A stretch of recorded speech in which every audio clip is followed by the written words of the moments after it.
El Señor de las Culebras es uno de los petroglifos más singulares del Valle de Arequipa, ubicado en la base del Cerro Llorón, dentro de La Pampa, El Pajonal, en el distrito de Socabaya, a 2.370 metros sobre el nivel del mar.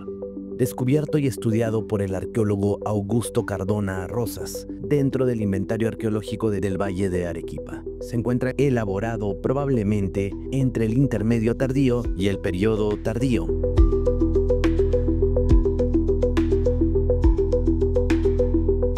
Los petroglifos forman parte de un pequeño conjunto de dos grabados, uno incompleto y el otro presenta una iconografía excepcional.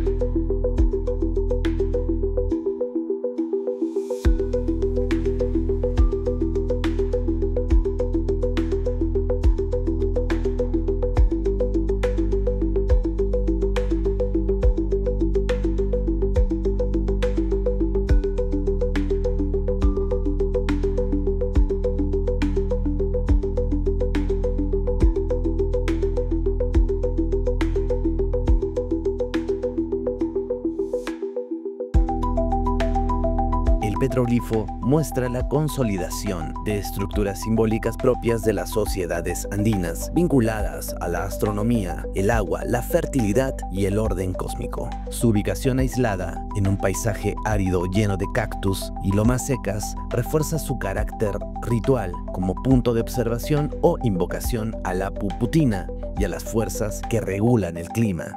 La representación muestra a un ser antropomorfo de carácter sagrado, con rasgos de nobleza, como las orejas alargadas u orejeras y atributos sobrenaturales, brazos extendidos en señal de salutación ceremonial, un tocado en forma de chacana, símbolo asociado a la Cruz del Sur, el calendario agrícola y la estructura tripartita del cosmos. Una mano con 6 dedos lo identifican como tocado por el rayo o hijo de Illapa, y una línea vertical ondulada que representa el rayo mismo. El personaje está rodeado por líneas serpenteantes que aluden tanto a la lluvia como a la Vía Láctea o serpiente cósmica, además de círculos que podrían simbolizar las manchas del felino volador, Joa, dueño de las lluvias. Su apariencia general sugiere a un sacerdote chamán con el poder de interceder entre el Janampacha, el Caipacha y el Ujupacha, mediador entre los hombres y los fenómenos climáticos vitales para la agricultura. Por ello, el petroglifo funciona como una síntesis visual de la cosmovisión andina local, un llamado a los dioses del agua, un registro de poder ritual y una expresión del deseo social de garantizar lluvias, fertilidad y equilibrio en un territorio de clima severo y altamente dependiente del manejo del agua.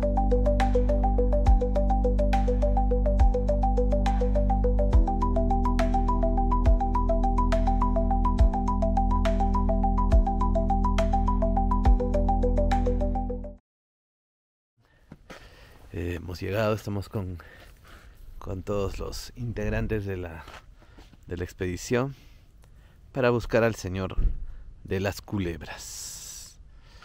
Son las 7.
Sí.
Muy bien, estamos con el grupo.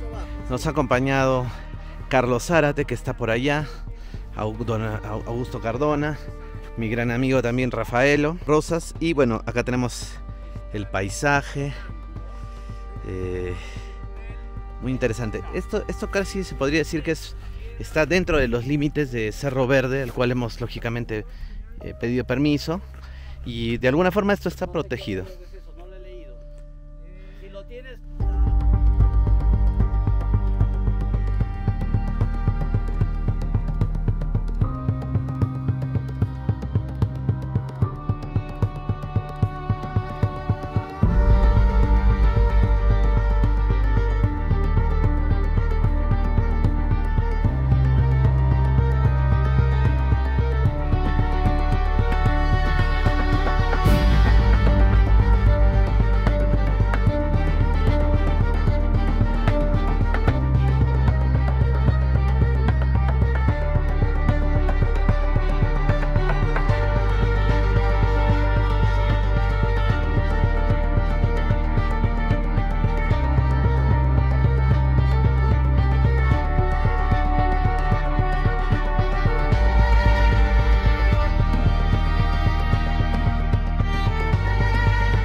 Muy bien, estamos en la piedra del Señor de las Culebras, en este petroglifo. Hemos llegado, realmente es una experiencia increíble. También cómo fue descubierto, cómo esto se está protegiendo, y todo gracias pues a la labor de gente comprometida con Arequipa, como don Augusto Cardona, el arqueólogo, que está haciendo pues una gran labor. Y justamente hay muchos grupos también preocupados por la conservación de petroglifos en Arequipa. Realmente impresionante esta imagen, ver a un Sogta en un petroglifo registrado, tener esos testimonios de Guamán Poma de Ayala, y cómo tantos años después, ¿no? 300, 400, 500 años, pues está saliendo la verdad a flote. Nuevamente estos conocimientos se están recuperando y se están dando a conocer. Augusto, ¿dónde estamos? Mira, nos encontramos en lo que se denomina el Batolito de la Caldera. Estas elevaciones también son conocidas como los Cerros de Pillo. Es una formación geológica de millones de años de antigüedad, y justamente por su naturaleza volcánica es que se encuentra este tipo de piedras duras, con una matriz bastante granulosa, y donde, como vemos, la zona se ha practicado mucho arte rupestre, en este caso lo que denominamos petroglifos, o lo que otros prefieren llamar quilcas, ¿no? O quelcas. Ajá. Y bueno, específicamente entonces hemos llegado al propósito del viaje, que era documentarlo, ¿no? Que era, ¿Quién es? sí. Bueno, acá lo que tenemos es este petroglifo que registramos en el año, si no me equivoco, el año 98 o 99. Ya encontramos este petroglifo y lo denominamos el Señor de los Culebras. Como anteriormente yo les he explicado, les estaba comentando, inclusive hay un pequeño trabajo colgado en la página de la Casa del Corregidor de Puno, que presentamos en un simposio de Cusco. Se trata de un personaje que está rodeado de una serie de líneas serpenteantes principalmente, y de otros elementos como círculos, etcétera. Pero lo importante del petrolifo es primero analizar su posición. Está con las manos alzadas, y como se puede referenciar, por ejemplo, en los dibujos de Guamán Poma de Ayala, etcétera, inclusive en cerámica. Hay cerámica que también aparece modelada en esta forma. Por ejemplo, hay una de la ramada que aparece así. Es una posición que se llamaba, que se define como salutación. Es una posición de reverencia hacia las divinidades. En este caso, el Señor de las Culebras está mirando de frente hacia las montañas. ¿Qué montañas tenemos al frente? Tenemos el Misti y tenemos el Chachani. Principalmente yo creo que es el que estaba acá mirando referenciándose hacia el Misti, que era el principal montaña tutelar en esta zona, ¿no? Entonces, por un lado tenemos la posición. Si vemos la mano, que viene a ser la mano izquierda, tiene 6 dedos. En el mundo andino, el tener alguna deformación era que solamente era una manifestación de la naturaleza, que les daba poderes o, digamos, cualidades que no las tenían otras personas. Entonces, esos personajes podían ser los que se dedicaban digamos, a hacer curaciones, a predecir los ciclos climáticos, etcétera. O sea, ellos eran los indicados para realizar eso, ¿no? También eran los hijos tocados por el rayo, por ejemplo, ¿no? Los que sobrevivían a ser tocados por el rayo, por el yapa. Entonces es una cualidad muy particular el que sea un socta, en quechua, ¿no? Socta, 6 dedos. Por otro lado, si vemos, tiene orejeras, o sea, tiene unas orejas prominentes. Eso quiere decir que la representación era de un personaje orejón, y los orejones generalmente eran las personas que tenían un mayor estatus.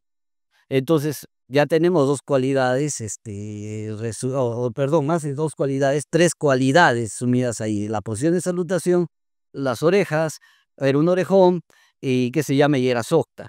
Pero además, encima, coronándolo, tiene un tocado parietal, o sea, en la cabeza, que representa una cruz andina. Y la cruz andina, pues, sabemos que tiene una representación muy amplia en el mundo andino, lo encontramos en las andas del Inca, en muchas representaciones. Entonces, por todo lado tenemos elementos que nos hablan de un personaje muy, muy, especial. Pero además de ello, todavía a ello le suman las líneas serpenteantes que rodean al petrolifo. Y esas líneas serpenteantes que rodean esta imagen, pues nos están hablando, de los elementos vinculados con los ritos que son más saltantes en las zonas donde hay estrés climático. Y esto, estamos en una zona árida, una zona desértica, estamos transitando o hacia la parte más árida de lo que es el desierto de Atacama. Entonces acá el elemento agua es fundamental, ¿no? Y es por eso que las líneas serpenteantes se vinculan tanto con, ¿qué se llama? Con la parte más alta de la cosmovisión andina, mirando, que se llama, los astros, o sea, lo que sería el Amaru, y también, que se llama, con la circulación y los ritos vinculados con el agua hacia el valle de Arequipa. Ah, ya. Y también con los cerros podrían ser, no, Los cerros. como que está encajonado por los volcanes, no. No, principalmente Es más la fluctuación del río, del agua, ¿no? claro, o sea, acá el problema grande de esta zona es las oscilaciones climáticas, por un lado, que tenemos, por ejemplo, ahora, ¿no? Ahora tenemos un fenómeno del Niño. ¿Qué significa el Niño? Lluvias en la costa, sequía en la sierra, ¿no? Por ejemplo, ¿no? O años que hay esas oscilaciones, esa variación, o como decían los españoles cuando llegaron a Arequipa. Arequipa es una zona que tiene un buen clima, pero que llueve muy poco. Entonces hay años que llueve mucho menos, ¿no? Sabemos que hay temporadas, años seguidos, que no hay lluvia. Entonces acá el estrés climático era fundamental, porque además, recordemos, ahora lo que nosotros vemos como cuenca de Arequipa es una cuenca que ahora es, regulada. Eso quiere decir que tenemos represas, pero en ese tiempo no habían represas, o sea que circulaba el agua que corría por los ríos, era posiblemente muy escasa. Y además, acá principalmente tenían que estar vinculados a lo que eran los manantiales. Por eso muchos de los asentamientos que se encuentran, por ejemplo, en la quebrada Macheguaya, más al norte, que es donde están los sitios incas, donde está Sonjonata actualmente, aquí al frente, y todo ello, estaban bien relacionados con este tema de los manantiales. Y ahora actualmente están secos, o se han contraído y solamente los encuentras, pues, más alejados, como ya el sitio Mollevaya, y ya se van contrayendo, la napa freática se va profundizando, o los manantiales simplemente se van secando. Y eso es lo que ha sucedido en esta zona. Por eso, cuando vemos, por ejemplo, Sonjonata, eso, casi las chacras, en la época de Tiahuanaco, casi las chacras llegaban al penal. En la época inca estaban ya varios cientos de metros, kilómetros adentro, y ahora están aún más arrinconados en el sector de Polobaya. O sea, hay una contracción que se ha ido dando a lo largo de siglos, pero que digamos que nos marca cómo ha ido evolucionando la situación climática y el estrés hídrico en la región. ¿Hay alguna vinculación con Tunupa también? Bueno, no te podría decir si tienes una vinculación con Tunupa. Recordemos, Tunupa era un dios andino que generalmente andaba andrajoso. O sea, los dioses andinos generalmente aparecen así, vestidos de andrajos. No aparecen llenos de joyas y cosas así como en otras latitudes, en otras religiones. Aquí no. Y es un dios tan antiguo que se supone que se pierde en la cordillera del Pichu Pichu, en ese sector. Allí, en un mapa antiguo, yo me acuerdo haber visto un cerro que se denominaba Tunupa. Entonces, ese es otra, digamos, otra narración. Claro, es otra narración. Y bueno, ya el tema, como tú dijiste bien, porque tiene 6 dedos, y en Huamampoma hay bastantes dibujos, ¿no? Donde se ven algunos incas con 6 dedos también. Es un signo de religiosidad, de realeza, de misticismo, ¿no? Sí, es más que nada de, ¿qué se llama? De, más que de realeza el Sokta, como te digo, está vinculado con ese tema de ser la persona indicada para agarrar y hacer estos llamamientos a la tierra, los pagos, las curaciones, todo ese tipo de cosas. Si nosotros vamos al mercado San Camilo, a cualquier mercado en Puno, etcétera, y llegamos a estos que venden, digamos, el suyo, o sea, la grasa de los animales, ahí vamos a encontrar, por ejemplo, de repente conchas marinas, etcétera, pero si además a ellos les preguntamos sobre el Socta, nos van a decir cosas interesantes. Pero además, si vamos a esos curanderos o chamanes y pedimos un cuy para hacer una limpieza de cuerpo, etcétera, van a decir que preferible tiene que ser negro y si tiene 6 dedos, mejor. La verdad es que darle una atribución temporal y precisa no se puede en este momento. Lo ideal hubiese sido poder hacer algún tipo de fechamiento. No sé si alrededor de Petrolijov se pueda encontrar algunos elementos que hayan podido ser enterrados y que puedan ser fechados, como por ejemplo algún elemento orgánico, carbón, de repente por acá se ha hecho alguna ofrenda que puede estar vinculada y podría ser fechada. Pero más o menos considero que puede ser a partir de este petrolífero de estar aquí a partir del año 1200 y posiblemente hasta la época inca. O sea, puede tener más de 300, 400 años de antigüedad, quizás un poquito más. Pero definitivamente yo no creo que llegue a ser tan antiguo como la época Tiahuanaco. Me parece que esto está a partir del intermedio tardío, o sea, del año 1100, 1200 hacia adelante. Nosotros no le llamamos, no nos gusta hablar de descubrimientos ni cosas así, ¿no? Nosotros estuvimos realizando un inventario sistemático en el valle, ya, y más que nada tratábamos de hacer el estudio de patrones de asentamiento, pero nos dimos con la sorpresa de que lo que nosotros pensábamos que en el valle íbamos a encontrar unos cuantos petroglifos, pues terminamos encontrando muchísimos petroglifos y fue al final gran parte del tiempo que dedicamos fue a su registro. Entonces nosotros éramos un equipo con estudiantes tan nacionales y del exterior también y realizamos pasadas sistemáticas a lo largo del valle, como peinándolo, como se llama, tipo rastrillo, ¿no? O sea, una persona cada cierta distancia, pues, realizando pasadas paralelas. Y así veníamos avanzando del oeste, o sea, del lado de Pillo, más o menos, que está a nuestras espaldas, hacia la zona de Yarabanda, etcétera. Y en una de esas pasadas lo registramos el petrolífero. Debe haber sido el año 98 o 99, si no bien no me acuerdo. Hay otra vinculación que tiene todo este espacio con rutas. Por ejemplo, todo este sector de aquí de Yarabamba, etcétera, está vinculado a un camino muy importante. Ese camino venía desde el norte del país, básicamente, siguiendo por la línea costera, se llama el longitudinal de la costa. De allí, ese camino, más o menos a la altura de Camaná, subía hacia Siguas. De Siguas cruzaba Vítor, de Vítor cruzaba por estas laderas de cerros, cruzaba por este sector para agarrar e introducirse luego por la quebrada del Inga, que está acá a unos cuantos kilómetros, y bajar al Valle de Tambo para de ahí articular nuevamente con lo que es Moquegua, Tacna, por la línea de costa, introducirse hacia lo que es el desierto de Atacama, inclusive, ¿no?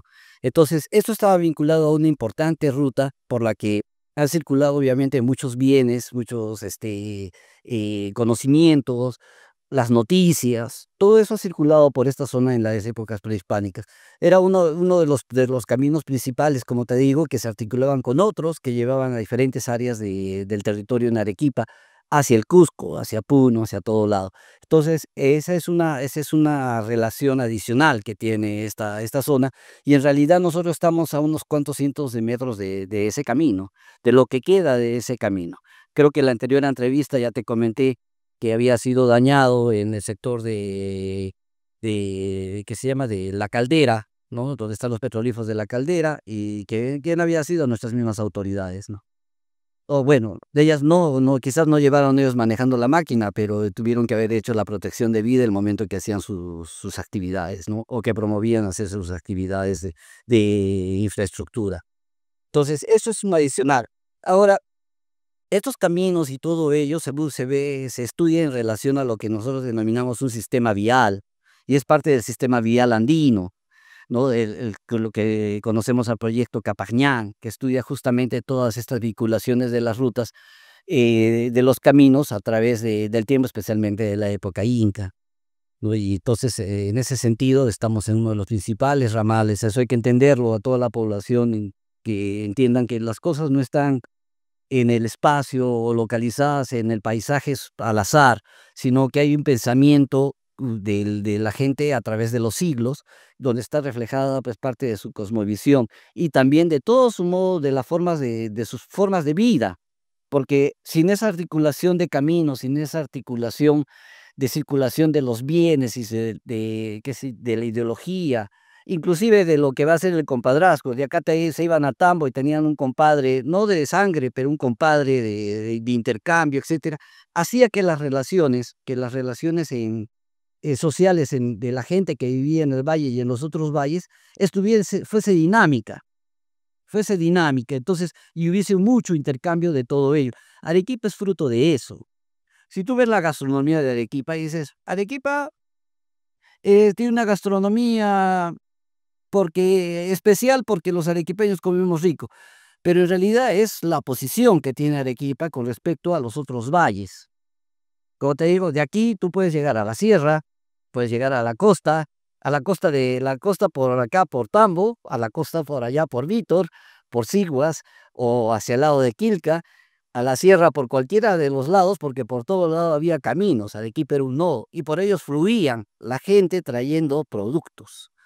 Y esa verticalidad, esa forma de subir tan rápido el territorio, que dicen que Arequipa no es costa ni es sierra, sino es cuesta, que tiene algo de verdad, como alguna vez ya lo hemos conversado, facilitado que toda esa suma de productos, toda esa suma de gente, desemboque en una cosa que los arequipeños nos sentimos orgullosos, es su gastronomía.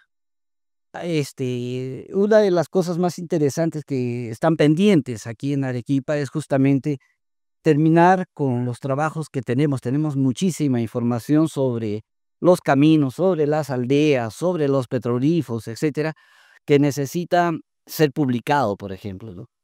Pero lamentablemente a veces no, los especialistas a veces tienen que dedicarse, o te dedicas a trabajar y a comer, o agarras y te pones a escribir y te mueres de hambre, ¿no? Entonces aquí se necesita, por ejemplo, alguien que te apoye o que apoye a los investigadores para poder frutificar estas cosas, ¿no? Darlas, finalmente plasmarlas en un trabajo, en un libro, en una publicación, etcétera, y que eso pueda servir de difusión. Lo miramos como a los ojos a veces, porque decimos, mira, es una piedra más. Mira, es un camino, estos arqueólogos cuidando un camino, una aldea, ¿a mí qué me sirve eso? Pero eso es parte, pues, de nuestra identidad, eso es parte de lo que nosotros somos, como desde el lado de nuestros ancestros. O sea, sin eso no somos nada, no tenemos visión de futuro, no somos nada. Si no tenemos una identidad, no tenemos una raíz, pues, ¿qué somos? Si tú no tienes padres, eres ¿qué? Un hijo que ¿de dónde? Si no tienes ancestros, ¿qué eres? No tienes futuro. Entonces eso tenemos que reforzar, porque es el futuro de Arequipa, es el futuro de la nación, es el futuro de la consolidación del Estado como nación, o sea, del Perú como nación, la identidad.